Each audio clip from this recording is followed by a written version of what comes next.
എന്താ 2 ദിവസം സ്കൂളിൽ വരാതിരുന്നേ? എന്റെ അച്ഛൻ മരിച്ചു പോയടാ. ഹേയ്, നീ എത്ര ലക്കിയാടാ, നിന്റെ അച്ഛൻ മരിച്ചു പോയില്ലേ? നിനക്ക് പഠിക്കണമെങ്കിൽ പഠിക്കാം, നിനക്ക് കളിക്കാൻ ഇഷ്ടമെങ്കിൽ കളിക്കാം, ഉറക്കം വരുമ്പോ കിടന്ന് ഉറങ്ങാം. ഇനി മുതൽ നിന്നെ ആരും അടിക്കില്ലല്ലോ. ഹലോ ഹലോ, ഞാൻ സഞ്ജുവിന്റെ സ്കൂൾ ടീച്ചറെ എന്താ സംസാരിക്കുന്നത്. മാർക്സ് കുറവാണോ? മാർക്സിനെ പറ്റിയല്ല. ഫീസോ അങ്ങനെ എന്തെങ്കിലും കാര്യമാണെങ്കിൽ എന്റെ വൈഫിനോട് സംസാരിച്ചോ. ഞാൻ കുറച്ച് ബിസിയാ. ഫോൺ വെക്കട്ടെ. ഹലോ, നമ്മൾ കരുതിയ പോലെ തന്നെ യോഗേഷ് ആ ടൈമിന് പ്രോജക്റ്റ് കംപ്ലീറ്റ് ചെയ്തു. എല്ലാം നമ്മുടെ കയ്യിലായി. ഇനി യോഗേഷിനെ പുറത്താക്കുന്നത് വളരെ എളുപ്പമുള്ള കാര്യമാണ്. ക്വാളിറ്റി ടെസ്റ്റിംഗിൽ ഒരു ഡിഫക്റ്റ് കണ്ടുപിടിച്ചിട്ട് നമ്മൾക്ക് അവനെ പുറത്താക്കാമല്ലോ. അല്ലെങ്കിൽ അവൻ പ്രൊജക്ട് റെഡിയാക്കുന്നതിന് നമ്മൾ അടുത്ത് തന്നെ വന്നിരിക്കും. അതിനുശേഷം അവൻ നമ്മുടെ തലയിൽ കയറിയിരിക്കാനും മടിക്കില്ല. ബുദ്ധിയുള്ളവനെ നമ്മൾ ഉപയോഗിക്കണോടാ, എന്നിട്ട് വലിച്ചെറിയണം. ആ ബുദ്ധി നമ്മുടെ കയ്യിലുള്ളിടത്തോളം നമുക്ക് ടോപ്പിൽ നിൽക്കാൻ സാധിക്കും. ഇതെല്ലാം ഞാൻ നിന്നോട് തുറന്നു പറയുന്നത് എന്താന്ന് വെച്ചാൽ, നീ നമ്മുടെ സ്വന്തം ജാതിയല്ലേ. ഇങ്ങനെ പറ്റിക്കുന്നു. ഈ പ്രോജക്റ്റിന് വേണ്ടി ഡേ നൈറ്റ് വർക്ക് ചെയ്ത് ഓൺലൈനിൽ ഡെലിവറി ചെയ്ത ആ ക്രെഡിറ്റ് എല്ലാം വേറെ ആർക്കെങ്കിലും കൊടുത്ത് നിങ്ങളുടെ ജാതിയിലുള്ള ആളുകളെ സപ്പോർട്ട് ചെയ്യുന്നു.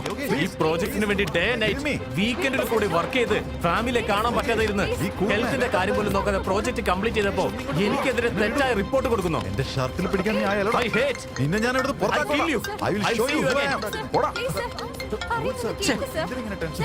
ഇത്രയും കഷ്ടപ്പെട്ട് ചെയ്തിട്ട് എന്നെ പറ്റിക്കുന്നു. Okay, leave me alone. Okay, just leave it. Hello, എന്തിനെങ്ങനെ ടോർച്ചർ ചെയ്യുന്നേ? ഫോൺ കട്ട് ചെയ്ത ബിസിയാണെന്ന് മനസ്സിലാക്കാതെ പിന്നെയും വിളിക്കുന്നു. മിസ്റ്റർ യോഗേഷ്, നിങ്ങൾ ദേഷ്യപ്പെടണ്ട. നിങ്ങളുടെ മോൻ ഇവിടെ കിടന്ന് ചത്തപ്പോലും നിങ്ങളുടെ ഫ്രണ്ട്സിന്റെ അടുത്ത് പറഞ്ഞാൽ മതിയല്ലേ? ഇതുവരെ പ്രോബ്ലം നിങ്ങളുടെ മോനാണെന്നാ ഞാൻ വിചാരിച്ചേ. പക്ഷെ പ്രോബ്ലം മുഴുവൻ നിങ്ങൾക്കാ. നാളെ നിങ്ങളുടെ മോൻ സ്കൂളിലേക്ക് വരുമ്പോൾ നിങ്ങളും കൂടി വരണം. Okay, thank U.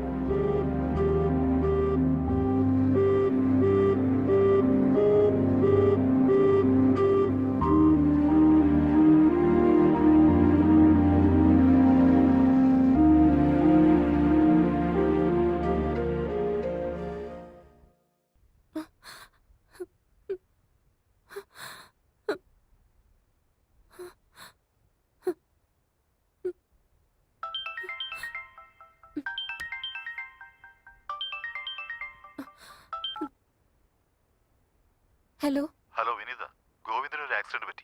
വാട്ട്?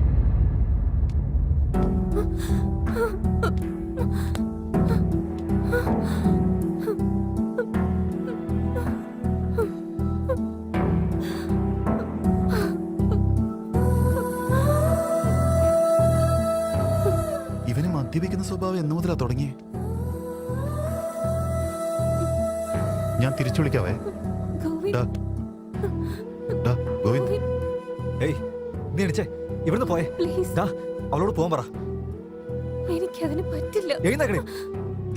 അവളോട് പോകാൻ പറ. പോവാൻ പറയണം. എന്താണ് ഇത്? അവളെ കാണുമ്പോ എനിക്ക് ദേഷ്യം വന്നോണ്ടിരിക്കാം. പോവാൻ പറ. ഇവിടുന്ന് പോവാനല്ലേ പറഞ്ഞ? നടങ്ങ്. ഞാൻ നിന്നോട് എന്ത് തെറ്റാടാ ചെയ്തേ? എന്താ ചെയ്തേന്നോ? നീ എന്താ ചെയ്തേന്നോ? ആദ്യം നിന്റെ ക്യാരക്ടർ എന്താണെന്നറിയോ? നിനക്ക് അതിന്റെ വാല്യൂ എന്താണെന്നറിയോ? ഗോവിന്ദ്, നാളെ നമ്മൾ മരിച്ചു പോയാണ്ടല്ലോ, നമ്മുടെ നല്ലതാരെങ്കിലും സംസാരിക്കില്ലേ? അതാ ക്യാരക്ടർ. പക്ഷെ ക്യാരക്ടർ ഇല്ലാത്ത നിന്നോട് എന്തിനാ അതൊക്കെ പറയുന്നത്? അവളെ പറഞ്ഞു വിട. പോ. ഒന്നും മിണ്ടാതിരിക്കേ. ക്യാരക്ടറും വെർജിനിറ്റിയും രണ്ടല്ലേടാ. അത് രണ്ടും ഒന്നായിരുന്നെങ്കിൽ ഡിക്ഷണറിയിൽ എന്തിനാടാ 2 വാക്കുകൾ?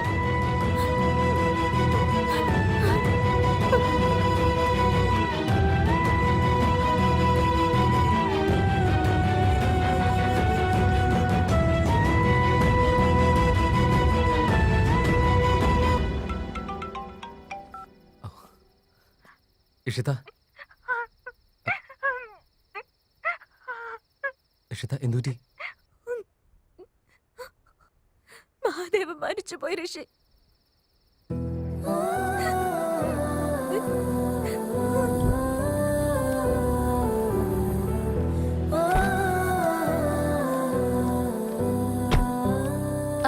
ചേച്ചി, ഈ വീട്ടിലല്ലേ രാഘവൻ എന്ന് പറഞ്ഞ ആള് താമസിച്ചിരുന്നത്? ആ കുടുംബം മുഴുവൻ ഒരു ആക്സിഡന്റിൽ മരിച്ചു പോയി മോളെ.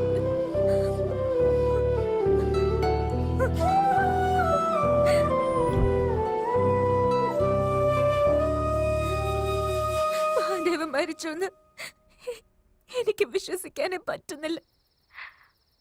പക്ഷെ അവൻ ജീവനോടെ ഇരിക്കുകയാണെങ്കിൽ ഇടയിൽ വരാതിരിക്കും. ഇനി ഒരു പക്ഷെ എന്റെ അടുത്തേക്ക് വരുന്നത് അവൻ ഇഷ്ടപ്പെടുന്നില്ലെന്നാണ്. എനിക്കൊന്നും മനസ്സിലാകുന്നില്ല ഋഷി.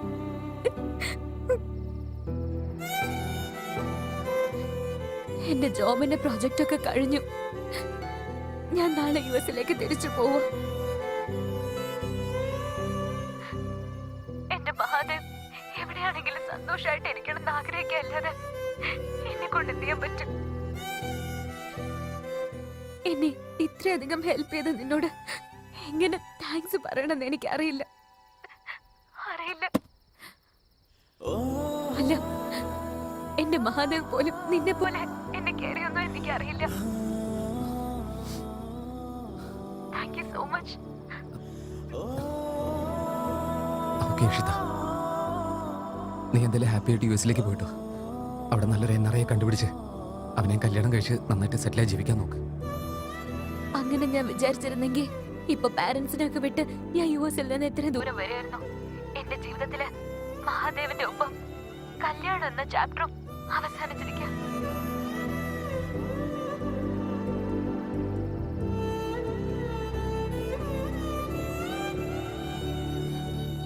നാളെ ഈവനിങ് 4:30 എന്നെ എയർപോർട്ടിൽ നീ ഒന്ന് ഡ്രോപ്പ് ചെയ്യോ?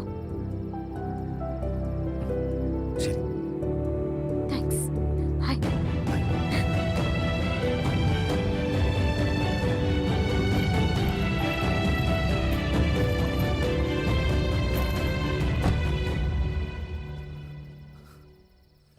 ഋഷി, എന്തു പറ്റി ബ്രോ? എന്താണ് പറ്റിയത്?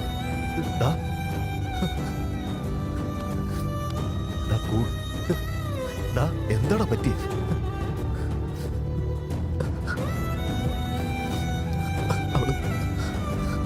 അവള് യുഎസിലേക്ക് പോകാൻ പോവാ.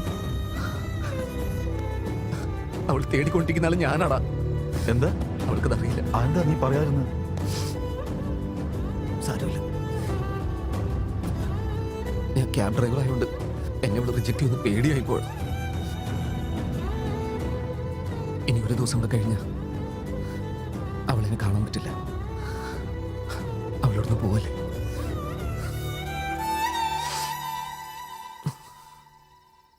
ഞാൻ പോയി പറയാടാ. ഞാനാണ് മഹാദേവ് എന്ന് പറയാൻ പോവാ. ഞാനിതിനു വേണ്ടി കോഡിംഗ് വരെ പഠിച്ചളിയാ. ഒറ്റ ചാൻസിൽ ഡിഗ്രി വരെ ഞാൻ എഴുതിയെടുത്തറ. എനിക്ക് ജോലി കിട്ടുമെന്ന് അവൾ അറിഞ്ഞു കഴിഞ്ഞാൽ അവൾ എന്നെ അക്സെപ്റ്റ് ചെയ്യുന്നൊരു കോൺഫിഡൻസ് എനിക്ക് ഉണ്ടടാ.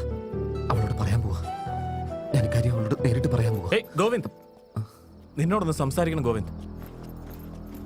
ഗോവിന്ദ്, ഒരു തവണയെങ്കിലും പറയുന്നത് കേൾക്കൂ. വരുൺ, എന്നെ വെറുതെ irritate ഗോവിന്ദ്, ചെയ്യരുത്. ദയവ് നീ ചെയ്ത് പോന്നോ? ഞാൻ പറയുന്നത് കേൾക്ക് പ്ലീസ്. എന്റെ ഫ്ലൈറ്റിന് ഇനി 2 മണിക്കൂറുണ്ട്. നിങ്ങളോട് ഒരു പ്രധാനപ്പെട്ട കാര്യം പറയാനാണ് ഞാൻ വന്നത്. പ്ലീസ്. എന്റെ ലൈഫിൽ നിനക്ക് ഒരു ഇമ്പോർട്ടൻസും ഇല്ല. Get lost.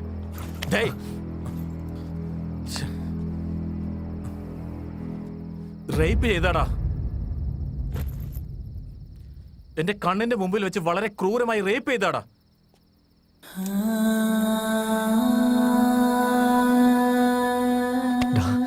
എന്താ നീ പറയുന്നത്?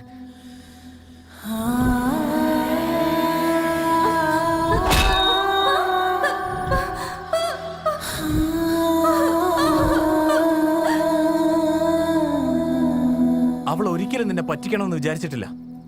അങ്ങനെ വിചാരിച്ചിരുന്നെങ്കിൽ ഇപ്പോഴും നിനക്ക് ഈ കാര്യം അറിയില്ലായിരുന്നു. അന്ന് ഹോസ്പിറ്റലിൽ പോലും നിന്നെ കാണാൻ വന്നത് നിനക്ക് എന്തു പറ്റിയെന്ന് അറിയാനാ, അല്ലാതെ നിന്നെ കല്യാണം കഴിക്കാനല്ല. അപ്പൊ പോലും തെറ്റ് എന്റെ മേലാണെന്ന് ഞാൻ പറഞ്ഞതാ. ഞാൻ കല്യാണം കഴിക്കാന്ന്. അവളെന്റെ മുഖത്തടിച്ച് നീ എന്റെ ബെസ്റ്റ് ഫ്രണ്ടാണ്, ഇനിയും ഇങ്ങനെ ചിന്തിച്ചുകൊണ്ട് എന്റെ അടുത്ത് വരരുതെന്നാ പറഞ്ഞത്. അവള് പാവാടാ. അവളെ നീ ഒരിക്കലും മിസ് ചെയ്യരുത്. വെർജിനിറ്റി നഷ്ടപ്പെട്ട ക്യാരക്ടർ നഷ്ടപ്പെട്ട പോലെയല്ല. ഇത് മനസ്സിലാക്കാനുള്ള മെച്യൂരിറ്റി നിനക്ക് ഉണ്ടാവുമെന്ന് വിചാരിക്കുന്നു. Good bye.